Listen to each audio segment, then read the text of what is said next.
नमस्कार मित्रों, मैं रमेश मौर्य और स्वागत है आप सभी का श्री बालाजी पीएससी एकेडमी में। मित्रों, हमने जो टारगेट एमपीपीएससी प्री 2020 की नई सीरीज शुरू की थी, उस सीरीज में हम मध्य प्रदेश सामान्य परिचय क्विज विश्लेषण का पार्ट 1 देख चुके थे। आज हम बात करेंगे मध्य प्रदेश सामान्य परिचय क्विज विश्लेषण का पार्ट 2 पर। इसमें पहला प्रश्न आपके सामने है, मध्य प्रदेश की राजकीय मछली क्या है। आप सभी को पता ही होगा कि मध्य प्रदेश की राजकीय मछली क्या है। पहला ऑप्शन विहल मछली, दूसरा ऑप्शन तारा मछली, थर्ड ऑप्शन मासिर मछली और फोर्थ ऑप्शन शार्क मछली। आप सभी ने अपना आंसर चूज कर ही लिया होगा। वही इसका आंसर सही क्या आएगा, महासिर मछली। वही और भी राज्य के प्रतीक चिन्ह है, उनके ऊपर भी अपन चर्चा करेंगे। राजकीय चिन्ह के ऊपर पहला चिन्ह है राजकीय प्रतीक चिन्ह। राजकीय प्रतीक चिन्ह की बात कर लें, 24 स्तूपनुमा आकृतियों के अंदर एक वृक्ष जिसमें गेहूं और दूसरी ओर धान की बालियां पर है, जबकि बीच में वट वृक्ष प्रदर्शित है तथा बीच में मध्य प्रदेश शासन लिखा हुआ है। अगर आप सभी ने वह नहीं देखा है कि किस प्रकार से यह राजकीय प्रतीक चिन्ह दिखता है और क्या है, तो चलो उसके ऊपर एक नजर डालने का प्रयास करते हैं। ये आप सभी के सामने कहीं न कहीं पर ये मध्य प्रदेश राजकीय प्रतीक चिन्ह है। इस सभी के बारे में अपन समझने का प्रयास करेंगे। तो कहीं न कहीं पर ये जो बाहर की ओर जो एक मंदिर के आकार के दिख रहे हैं, ये क्या है बताए, स्तूप है और इनकी टोटल संख्या कितनी है, 24। साथ ही एक और क्या बताइए तो गेहूं की डालियां हैं और दूसरी ओर क्या बताइए धान की डालियां हैं और बीच में सत्यमय जयते और मध्य प्रदेश शासन लिखा हुआ है। वही बीच में अगर देखें तो बीच में क्या प्रदेश है, वट वृक्ष। वही आज के अगले प्रश्न की बात करने से पहले हम इन सभी के बारे में देखेंगे कि जो राजकीय प्रतीक चिन्ह है, तो मध्य प्रदेश का राजकीय गान क्या है। मध्य प्रदेश का राजकीय गान मेरा मध्य प्रदेश है और इसका लेखक कौन है, महेश श्रीवास्तव। साथ ही मध्य प्रदेश का राजकीय पुष्प क्या है, मध्य प्रदेश का राजकीय पुष्प है सफेद लिली। वह राजकीय नृत्य क्या है, तो राजकीय नृत्य क्या है, माच। साथ ही बात करें राजकीय नृत्य, तो राजकीय नृत्य क्या है, राई। राजकीय खेल मलखंब। राजकीय मछली महासिर। राजकीय पशु बारहसिंगा जो कि ब्रेडरी प्रजाति का है। और राजकीय पक्षी क्या है, दूधराज, इसे शाह बुलबुल या पैराडाइज फ्लाई कैचर भी कहते हैं। राजकीय वृक्ष बरगद, इसे वट वृक्ष भी कहते हैं। और राजकीय फसल सोयाबीन। राजकीय फल आम। वही राजकीय नदी नर्मदा है। साथ ही बात अगर करें अगले अन्य की, इसके और एक पॉइंट हमने नोट करके लिख रखा है कि राजकीय पशु, राजकीय पक्षी तथा राजकीय वृक्ष ये सभी 1 नवंबर 1981 को मध्य प्रदेश की 25वीं वर्षगांठ पर राज्य प्रतीक अधिनियम 1981 द्वारा घोषित किया गया है। वही आज का अगला प्रश्न है, मध्य प्रदेश के राजकीय चिन्ह में कितने स्तूप आकृतियों को दर्शाया गया है। तो आप सभी इस आंसर को देख ही चुके हैं, तो आंसर क्या आएगा आपका बताइए, 24। वही यानी कि अगला प्रश्न आज का आप सभी के सामने कि देश के कुल क्षेत्रफल में मध्य प्रदेश का कितने प्रतिशत हिस्सा है। 9.8%, 8.8%, 7.38%, 10.38%। तो इस प्रश्न का जो सही आंसर होना चाहिए वो क्या है बताइए, 9.38%। क्या है इसकी डिटेल, तो देश का कुल क्षेत्रफल कितना है, 32,87,263 वर्ग किलोमीटर, जबकि मध्य प्रदेश का क्षेत्रफल क्या है, 308,252 वर्ग किलोमीटर। ये 32,87,263 वर्ग किलोमीटर देश का क्षेत्रफल है, जो कि अपने आप में 100% है। इस 100% की में से यानी कि देखा जाए तो कहीं ना कहीं पर मध्य प्रदेश का क्षेत्रफल पूछा गया है, वो कितना है बताइए, तो कुल कितना प्रतिशत आएगा, 9.38%। वही बात करेंगे कहीं ना कहीं पर अगले प्रश्न की, तो अगला प्रश्न क्या है, सेंट्रल प्रोविंसेस एवं बरार की राजधानी कहाँ थी। तो यहाँ पर पहला ऑप्शन भोपाल, दूसरा नागपुर, तीसरा इंदौर, वही चौथा ऑप्शन क्या है, ग्वालियर। तो इस प्रश्न का सही आंसर क्या होगा, नागपुर। क्या है इसकी डिटेल, चलो देखते हैं। ये आपके सामने मैप है। यह सन 1947 से पहले का ही है, जब मध्य प्रदेश नाम का एक राज्य नहीं हुआ करता था और भारत में ही सम्मिलित था। उस समय मध्य प्रदेश 3 भागों में डिवाइड था। इसमें क्या हुआ, बघेलखंड, छत्तीसगढ़, सेंट्रल प्रोविंसेस तथा बरार और क्या बताइए मध्य प्रांत के क्षेत्र को मिलाकर एक पार्ट बनाएगी, जिसका नाम क्या रखा गया, पार्ट ए। वो इसकी राजधानी क्या हुआ करती थी, नागपुर। वही मध्य प्रदेश के पश्चिमी क्षेत्र को और इनकी मध्य भारत वाले क्षेत्र को मिलाकर एक जो पार्ट बनाया गया है, उस पार्ट का नाम क्या है, बी। इसकी 2 राजधानी थी, एक इंदौर और एक ग्वालियर। ये दोनों 6-6 मंथ के लिए हुआ करती थी। वही मध्य प्रदेश की उत्तरी रियासत को मिलाकर एक पार्ट बनाया गया, उस पार्ट का नाम क्या है, सी। और इसकी राजधानी क्या हुआ करती थी, रीवा। तो वही प्रश्न क्या था, प्रश्न आपके सामने था कि सेंट्रल प्रोविंसेस एवं बरार की राजधानी क्या थी। तो सेंट्रल प्रोविंसेस एवं बरार की राजधानी आपको दिख रही है, क्या बताइए, तो नागपुर। वही बात करेंगे आज के अगले प्रश्न की। तो अगला प्रश्न क्या है, राज्य पुनर्गठन आयोग 1953 ने किस आधार पर राज्य के गठन की अनुशंसा की थी। भाषाई आधार पर, या धार्मिक आधार पर, जनसंख्या आधार पर, या इनमें से कोई नहीं? तो आप सभी का आंसर क्या होगा? भाषा आधार पर। क्या है इसकी डिटेल, चलो देखते हैं। बात अगर कर लें कहीं ना कहीं पर इसकी गठन की, तो गठन डिटेल में न जाते हुए अपन शॉर्टकट बात करेंगे। जब भारत देश आजाद हुआ था 1947 में, तब सभी राज्यों की कोई अलग अलग पहचान नहीं थी, अलग अपनी भाषा नहीं थी। तो भारत के आजाद होने के बाद सभी राज्य मांग उठाने लगे कि हमारे राज्य की अलग पहचान होनी चाहिए, जिसमें भाषा अलग हो, रहन सहन अलग हो, खान पीन अलग हो, जिस प्रकार से सभी चाहते हैं। तो भाषा के आधार पर अलग राज्य को बनाने की मांग की थी। तभी जून 1948 को एक आयोग बनाया जाता है।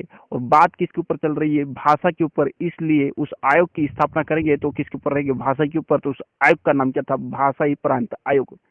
ये जो भाषाई प्रांत आयोग की स्थापना की गई थी, इसके अध्यक्ष कौन थे? तो इसके अध्यक्ष थे, बताइए, ए के धर। ए के धर ने अब पूरी कोशिश की कि भाषा के आधार पर अलग राज्य बनाने की थी, लेकिन नहीं बन पाया। और उन्होंने अपने रिपोर्ट में क्या दिया कि भाषा के आधार पर अलग राज्य नहीं बनाए जा सकते, वही प्रशासनिक आधार पर अलग राज्य बनाए जा सकते हैं।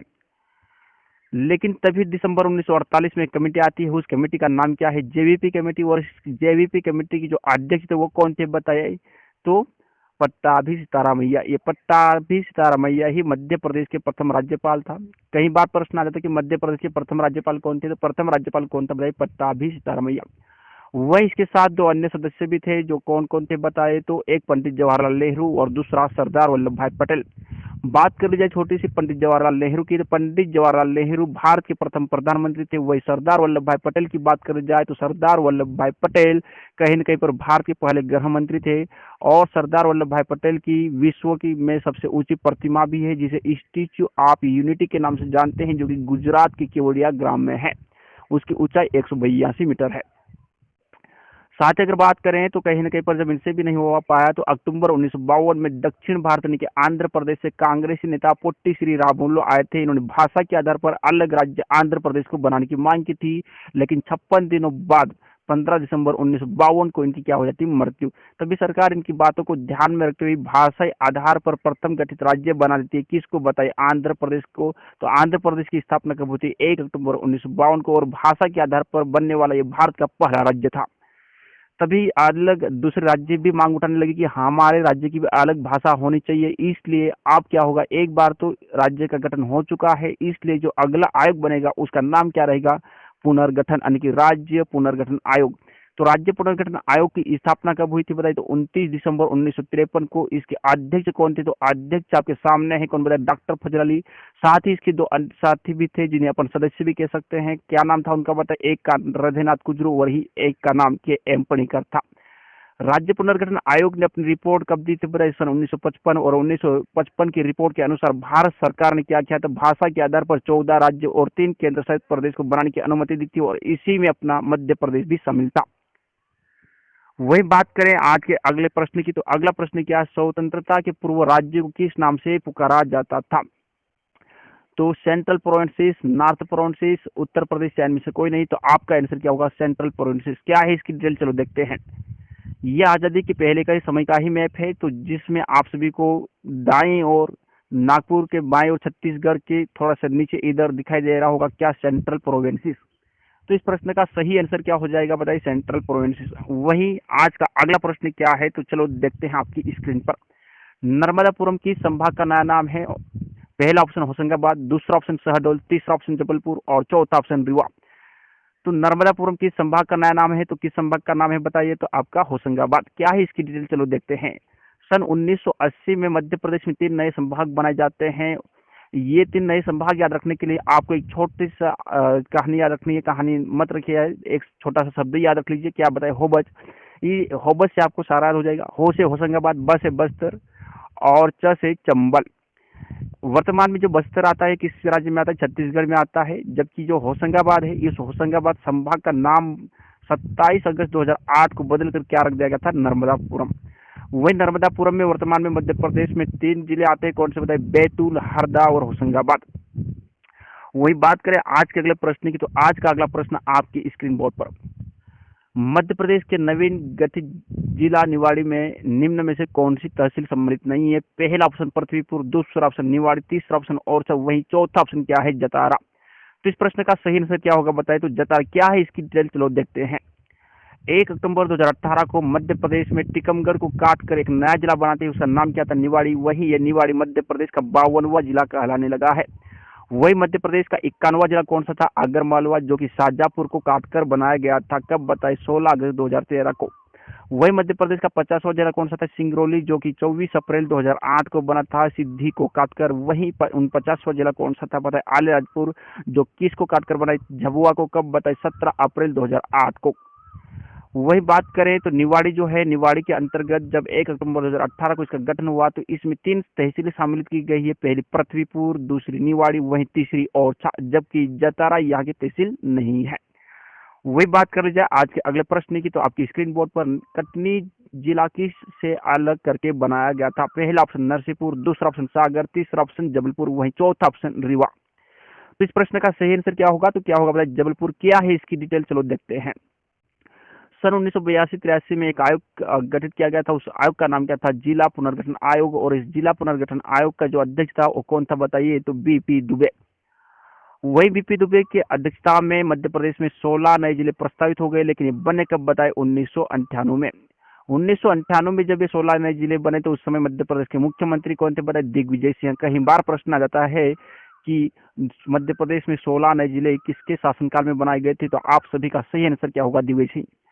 वही 1998 में जो 16 नए जिले बने हैं तो कहीं ना कहीं पर ये 2 अलग अलग समिति में बने, जिनमें से एक समिति का नाम क्या था, बीपी दुबे।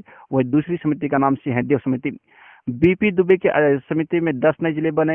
ये 10 नए जिले में से वर्तमान मध्य प्रदेश में 4 जिले हैं, जो कौन कौन से हैं, तो श्योपुर, कटनी, डिंडोरी, बड़वानी। श्योपुर कौन से जिले को अलग करके बनाया गया, तो मुरैना। कटनी कौन से जिले को अलग करके बनाया गया, जबलपुर। और डिंडोरी कौन से जिले को अलग करके बनाया गया, मंडला। और बड़वानी किसको अलग करके बनाया गया, खरगोन, जिसे पश्चिमी निमाड़ के नाम से भी जानते थे।